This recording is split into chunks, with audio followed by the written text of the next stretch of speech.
What's up, fellas? Decided I would do a quick single topic video for this evening. I'm going to include a little bit of my training from today at the end of the video for those of you who like to follow along with my training. Had a session I was pretty stoked with, but didn't think to film all of my warm-ups and whatnot, so I couldn't really make it into an independent video. So I'll just throw that at the end.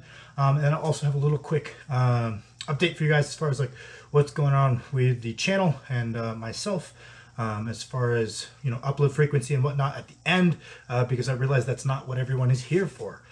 So today I wanted to talk about like training and programming specifically for natural versus enhanced athletes, and how it's something that I think a lot of people are missing the ball on, or at least oversimplifying. So kind of breaking it down. I don't like to talk about this stuff, not because it's something I don't think should be talked about. It's just something that I don't like about the YouTube fitness space in particular, is how like tribalistic it is. How people are one camp or the other and are rather mean to each other. I think it's pretty silly. We're all just meatheads that lift weights. You gotta stop taking yourself so seriously. I personally, the way I view it, right, is I respect anyone that trains hard to achieve their goals, right? Whether that goal might be to see how strong you can get naturally. Very admirable goal. Nothing but respect for you. If you really want to get strong, but you don't really want to compromise potentially your lifespan, very smart, very respectable. That's a very good goal. On the other side of the coin, if you're just curious how strong you can get, period, no asterisks, is just as strong as possible, then PEDs unfortunately are going to be a part of that equation, because no matter how strong you get naturally, you could have been stronger following that model. Nothing but respect for you, right? And you're going to work hard towards your goal. Some people might be like, that's a stupid goal. Doesn't really matter what they think. It's not their goal. They're not the one doing it. Who gives a shit what they think? I think it's a perfectly reasonable goal. If you're working hard towards it, I respect you. Basically, the only people I don't respect are people who are disingenuous, aka just people who lie about the natural status. Don't really have to break that one down, because that seems to be a universally held opinion for a good reason. If you lie about it, you're kind of a douchebag. I can understand not talking on it, maybe, not wanting to announce to the world you're partaking in an illegal activity. I can't really fault you, whether it be because of sponsors, whether it be because you're in school, whether it be because of your job, don't want to make your family uncomfortable, right? These are all reasons. I get it, right? So just don't answer. I can respect that, man. That's kind of one of those things where a no answer is an answer in itself, and I can respect that. I think some people take it a little bit too far, and they're like, you ethically have to cry from the rooftops about your illegal behavior, or you're deceiving me. No, just not answering is an answer, right? That being said, if you lie, you're kind of an asshole. Just don't answer. It's pretty easy, right? The other people I don't respect are people who are disrespectful, right? People who can't understand, can't wrap their head around the fact that other people have different goals than them. They're like, I think natural training is great. Awesome, man. Good for you. I really respect that. That's super admirable.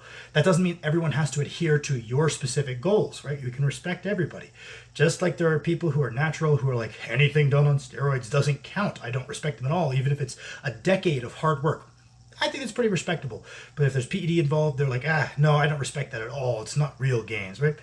Different people do different stuff. Has no bearing, doesn't negatively impact your accomplishments as a natural lifter, as long as they're open about it and they're not being a douchebag and competing in a tested competition. What they do in the untested division has no bearing on the weight of your accomplishments, so let them be. Respect them. Maybe learn from them, maybe don't. On the other side of the coin, you have people who are untested, who are just assholes, who are like, oh, ha ha, natural people are pussies, ha ha ha, and or they refuse to believe high-level tested lifters, none of them are natty because I couldn't do that without gear, thus nobody could. Chances are there's someone who's stronger than you, if you're a guy on gear, who has never taken gear, right? Unfortunately for you, unfortunately for me, that is a real thing, right? Doesn't mean you have to shit on them and say they're all on steroids, because it's impossible to do what you've done on gear without it. So basically, that's my breakdown. That's why I don't like talking on it, because I think it's just kind of generally shitty on the internet.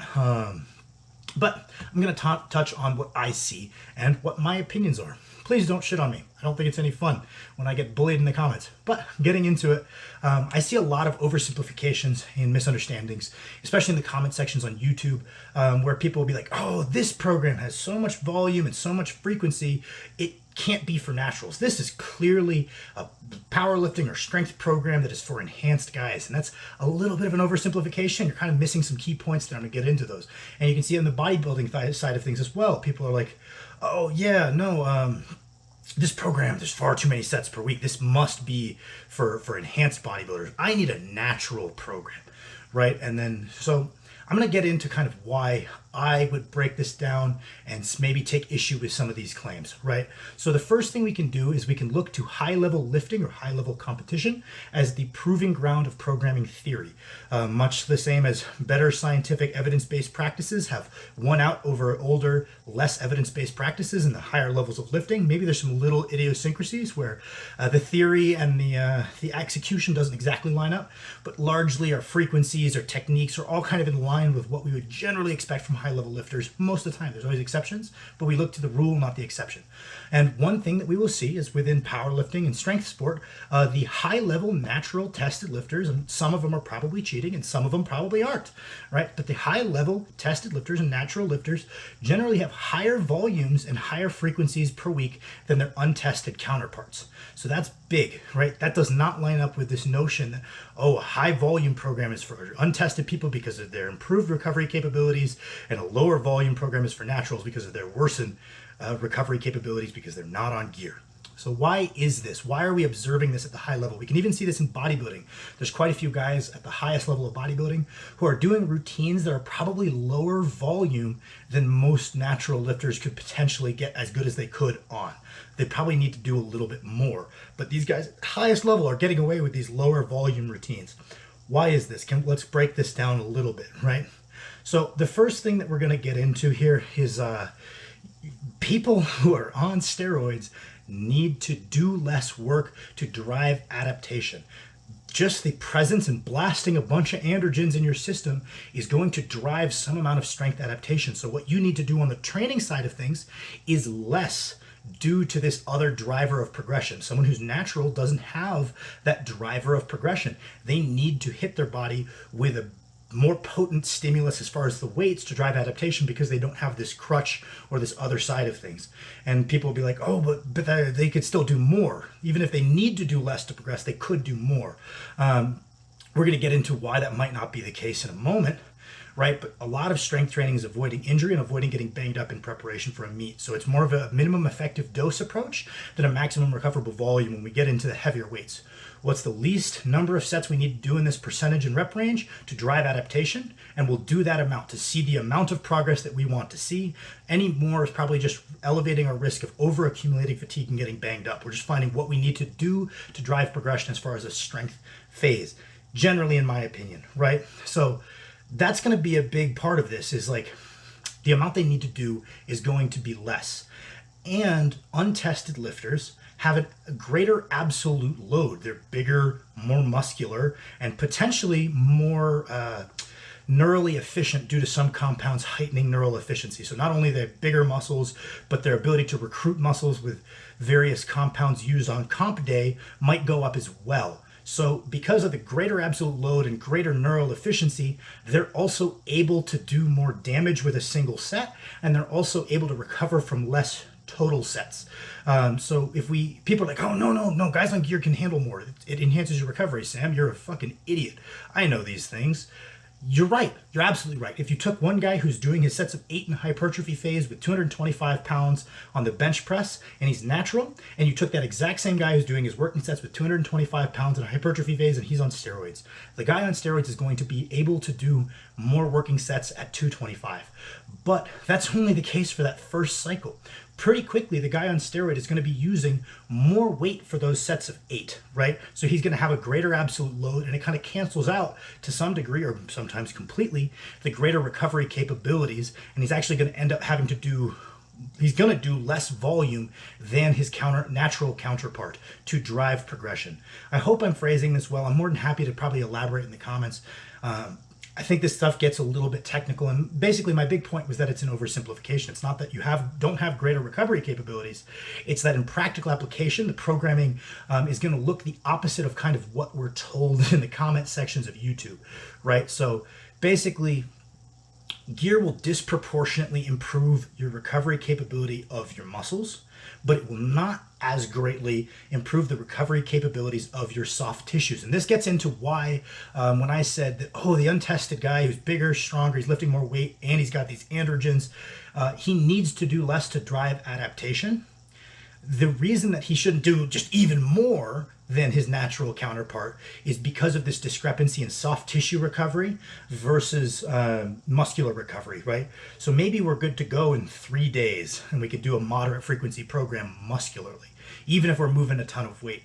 But there's a good chance that the soft tissue associated with these the damage that's associated with these really heavy weights, that isn't recovered in that 3 days. There's a good chance that's the case, right? So we might be looking at a lower frequency program due to the slower soft, even within the presence of something that's specifically meant to address this, like the use of HGH, which lots of powerlifters don't because it's expensive and powerlifting doesn't pay money, but those who do, even in the presence of HGH, oftentimes because of the great absolute loads that they're going to be using due to the androgens driving their progression on top of their training and being bigger, filling out their weight class with more muscle, you have these big absolute loads. The limiting factor for how often they can present themselves with a legitimate strength stimulus is going to be limited oftentimes by that soft tissue because it's not as impacted by the bunch of androgens they're throwing into their system. And that's why you see so many untested guys succeed with a really extreme program like the Lily Bridge method, where you're only squatting heavy and deadlifting heavy every other week, right? Because they have these androgens to drive adaptation, because the absolute loads are significantly greater, right? So they're presenting a bigger stimulus in that regard. And this is the last point I'm going to touch on, is basically the detraining effect for athletes on performance enhancing drugs is significantly slower. The amount of time they can go between heavy sessions before they start seeing some detraining effect and some loss in strength is significantly longer than a natural athlete. So that 2-week gap between heavy squat sessions, not really a problem for an untested guy who's taking a bunch of steroids. He's just going to be able to recover, and his strength is going to stick around, and he can recover for that 2 weeks, and his soft tissue is going to feel great, and he's going to come into another heavy squat session without having any loss. If a natural lifter tried these low volume routines that a lot of really high level untested guys see success on, one, it's not enough volume to drive progression because they're not lifting enough weight. They don't have the crutch of steroids to drive that progression as well. So that's 2. 3, without steroids to preserve their strength levels, they're going to see detraining in the great amount of time between those bigger sessions. And C, it's also going to lead to worse technical skill doing these really low frequency trainings, which if you become a big strong dude on steroids, you can get away with having a little bit lower technical skill and always play the game of building more and more and more muscle, more and more contractile property, and not never have to truly maximize your technical efficiency. But the natural lifter, that's part of the reason he benefits so much from the higher frequencies and higher volumes, is he needs to be that much more technically efficient, right, to really maximize his competitive performance, because he can't indefinitely put on muscle. He can't rely on meet day drugs to, add 10 pounds last minute to his bench press. He needs to be very technically efficient, and he needs to stimulate often, because any decent amount of time without training is going to lead to both technical detraining and strength detraining. So that's my thoughts. If you guys want clarification, if you disagree with me, please let me know in the comments. I'm pretty sure if you disagree with me, it's because I'm misspeaking. More than happy to kind of elaborate on what I'm saying. I don't think it's all that controversial. Just saying that it's a drastic oversimplification that people throw around oftentimes. As far as the update I was telling you guys, we are in the process of working on trying to get a house, and I will be working on making a home gym in the house. So hopefully I will be able to make more videos for you guys, because one of the reasons I don't do more videos at the gym is I hate filming at the gym and people watching me set up my camera. I feel like a dork, and I like focusing on my training. If I'm in a home gym, I can just toss the camera in a corner, click it on and off between sets, and don't have to put a tremendous amount of thought into it, which is phenomenal for me, because I don't like videos interfering with my training itself. But yeah, hopefully, we'll see a little downtick, while we're going through that process, because I'm sure that'll be like moving and whatnot will get in the way. And then you should see an uptick as far as training videos. And then at the end of this, I'm going to throw my set from today that I'm pretty proud of. I hit 555 pounds for a set of 10 on the SSB squats. Pretty happy with it. A little bit more in the tank. Going to keep pushing those for this hypertrophy phase. Thank you for watching my video.